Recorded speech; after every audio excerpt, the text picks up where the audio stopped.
Hello student, today we will discuss about chapter number 15 perioperative nursing care. इससे पहले हम लोग ने चैप्टर 14 डिस्कस किया था।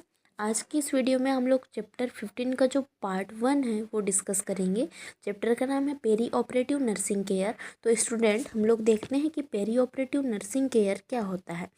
इसके बारे में जानने से पहले मैं बता देती हूँ कि एनक्लेक्स 9th एडिशन की जो बुक है उसमें पेरी ऑपरेटिव नर्सिंग केयर को 2 पार्ट में ही डिवाइड किया गया है, जिसमें प्री ऑपरेटिव केयर और पोस्ट ऑपरेटिव केयर है।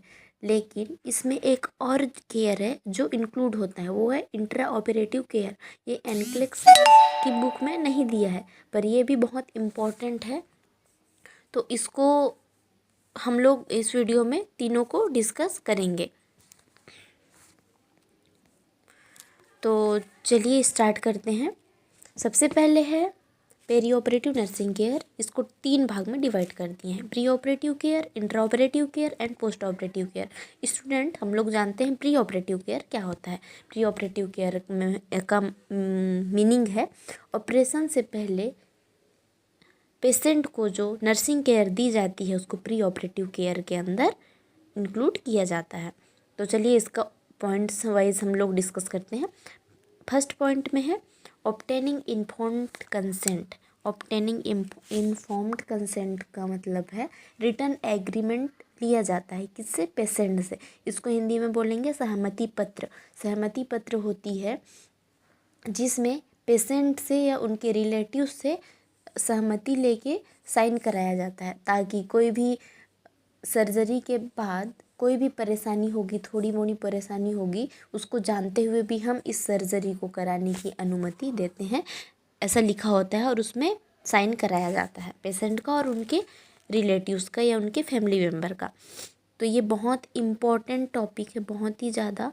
इसके कुछ इम्पॉर्टेंट पॉइंट्स हैं, चलिए उसके बारे में जानते हैं। फर्स्ट पॉइंट है सर्जन रिस्पॉन्सिबिलिटी। जो इन्फॉर्म्ड कंसेंट का है, ऑब्टेनिंग इन्फॉर्म्ड कंसेंट है, वो किसकी रिस्पॉन्सिबिलिटी होती है, सर्जन की। जो सर्जन होता है, जो सर्जरी करता है, उसकी रिस्पॉन्सिबिलिटी होती है कंसेंट लेने की। Explain all procedure and queries of patient.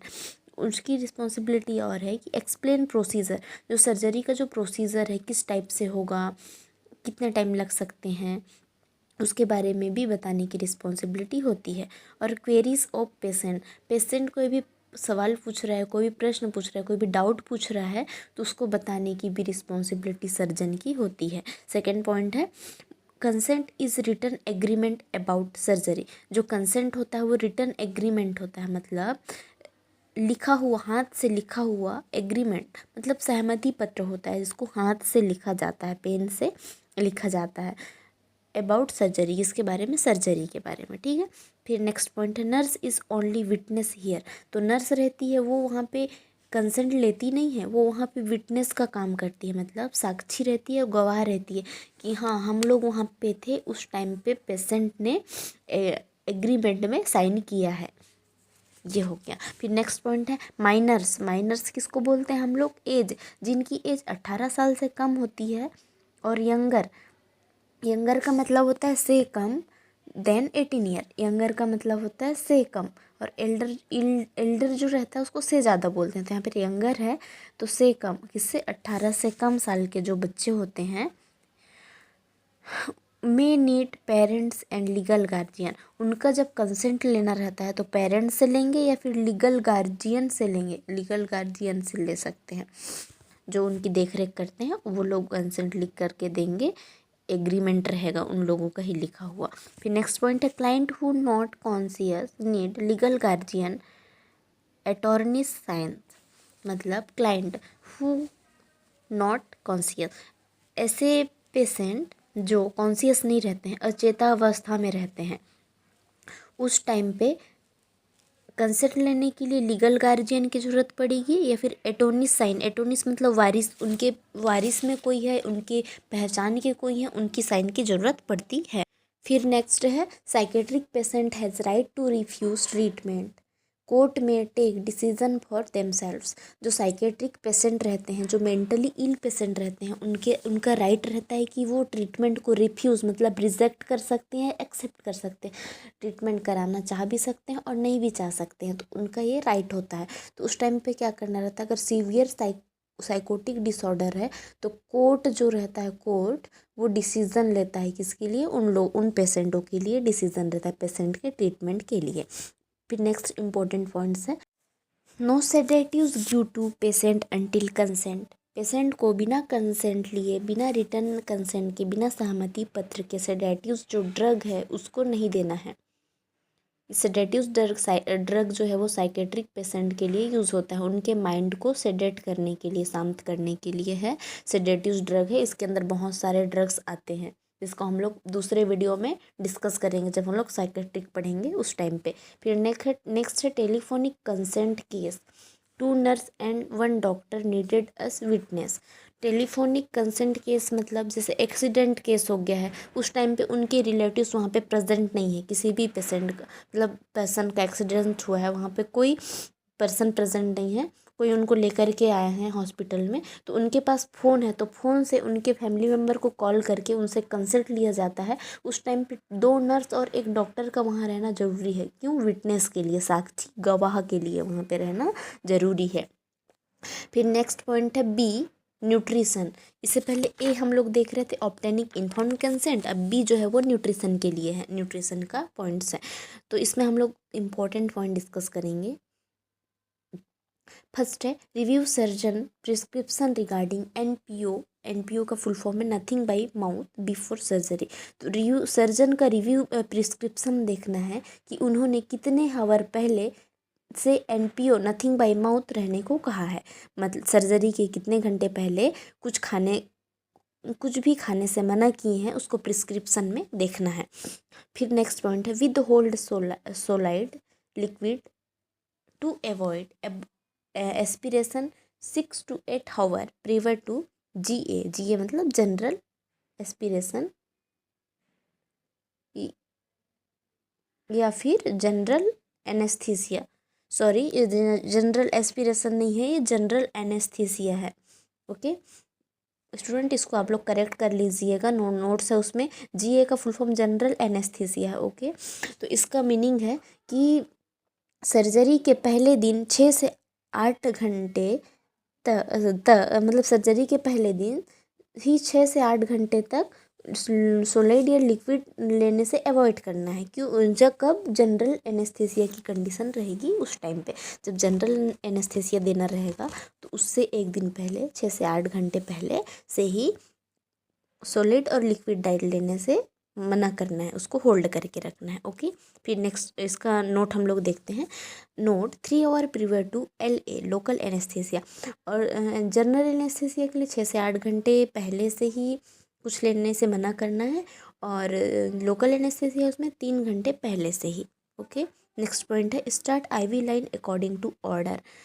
IV line जो IV थेरेपी है उसको स्टार्ट करना है अकॉर्डिंग टू ऑर्डर। सर्जन जो ऑर्डर देगा, कोई भी फ्लूइड बताएगा, उसके अकॉर्डिंग ही IV लाइन स्टार्ट करनी है। ओके नेक्स्ट पॉइंट है हम लोग का C है एलिमिनेशन। एलिमिनेशन के इम्पोर्टेंस पॉइंट हम देखते हैं। If patient is to have GIT abdominal surgery then an enema laxatives perform according to order day before surgery 1 day। मतलब जैसे कोई पेशेंट है, उसको कोई GIT गैस्ट्रो इंटेस्टाइनल ट्रैक वाला कोई सर्जरी है, एब्डोमिनल सर्जरी है, तो उसके पहले ही एनीमा देना है। एनीमा ना जब मोशन पास नहीं होता उस कंडीशन में एनीमा दे के मोशन पास किया जाता है, टॉयलेट कराया जाता है। और लैक्सेटिव्स भी है, ये परफॉर्म करना है अकॉर्डिंग टू ऑर्डर। मतलब कौन ऑर्डर देगा? जो सर्जन रहेंगे वो ऑर्डर देंगे और प्रिस्क्रिप्शन रहेगा, उसके अकॉर्डिंग देना है बिफोर सर्जरी 1 day। सर्जरी के पहले, सर्जरी के एक दिन पहले ही, जैसे सुबह सर्जरी होने वाली रहेगी तो रात में देंगे, या फिर शाम को सर्जरी होने वाली रहेगी तो दिन में मॉर्निंग में ही दे दिया जाएगा। मतलब सर्जरी एक दिन पहले देना है या उससे एक दिन पहले दे सकते हैं। क्यों? कोलोन को वॉश करने के लिए। नेक्स्ट पॉइंट है वॉइड पेशेंट बिफोर सर्जरी और इंसल्ट इनवेलिंग यूरिनरी कैथेटर। सर्जरी के पहले पेशेंट को टॉयलेट कराना है, उनका जो टॉयलेट है वो कंप्लीट होना चाहिए, उसके बाद ही सर्जरी करना है। और अगर जो अनकॉन्शियस पेशेंट है उनको इंडवेलिंग यूरिनरी कैथेटर लगा देना है। यूरिन पास करने में अनकॉन्शियस है, वो बता नहीं पा रहे हैं, तो उनको यूरिन पास कर अगर होगा उस टाइम उससे प्रॉब्लम हो सकती है सर्जरी के टाइम, तो उनको यूरिनरी कैथेटर लगा देना है। कैथेटर मतलब जो पेशाब की थैली होती है वो लगा देना है। फिर नेक्स्ट पॉइंट है D, surgical site preparation. Surgical site preparation का पॉइंट्स हम लोग देखते हैं। Clean surgical site with antiseptic solution night before surgery. जो एंटीसेप्टिक सॉल्यूशन है उससे सर्जरिकल साइट जो है, सर्जिकल साइट मतलब जहाँ पे सर्जरी होना वाला है, उसको क्या करना है, क्लीन कर लेना है नाइट बिफोर सर्जरी। सर्जरी के पहले रात में ही वो साइट को क्लीन कर लेना है। जैसे उस साइड में बहुत सारे हेयर्स हैं, तो shave surgical site hair remove, shaving कर लेना है सर्जिकल साइट को, हेयर्स को रिमूव कर लेना है एक दिन पहले वाले रात में। मॉर्निंग में सर्जरी होना है तो रात में ही उसका प्रिपरेशन कर लेना है। तो यही है सर्जिकल साइट प्रिपरेशन। तो आज हम लोग ने क्या क्या डिस्कस किए, आज हम लोग देखे चैप्टर 15 जिसमें पेरी ऑपरेटिव नर्सिंग केयर देखे, जिसमें प्री ऑपरेटिव, इंटर ऑपरेटिव और पोस्ट ऑपरेटिव है। तो अभी हम लोग सिर्फ प्री ऑपरेटिव केयर को डिस्कस कर रहे थे, जो ऑपरेशन से पहले नर्सिंग केयर दी जाती है उसके बारे में देखे। तो इसमें ABCD हम लोग देखे, तो ए में था ऑब्टेनिंग इन्फॉर्म्ड कंसेंट, और बी में था न्यूट्रिशन, और सी में था एलिमिनेशन, और डी में क्या था, सर्जिकल साइट प्रिपरेशन। तो इसके बाद हम लोग देखेंगे प्री ऑपरेटिव नर्सिंग केयर का ही है, जिसमें ई देखेंगे प्री ऑपरेटिव क्लाइंट टीचिंग। ये हम लोग ई से हम लोग नेक्स्ट पार्ट जो रहेगा उसमें डिस्कस करेंगे, क्योंकि एक ही वीडियो बहुत ज़्यादा लंबा हो जाएगा तो आप लोग को समझने में भी परेशानी होगी। तो मैं इसका next part next day explain करूँगी। तो बच्चों आज के लिए इतना ही, नेक्स्ट पार्ट को हम लोग नेक्स्ट डे डिस्कस करेंगे। तो ये आज जितना हुआ है उसको आप लोग पढ़ लीजिए बच्चे, ताकि नेक्स्ट पार्ट जब हम लोग डिस्कस करेंगे तो उसमें आप लोग को कोई परेशानी ना हो।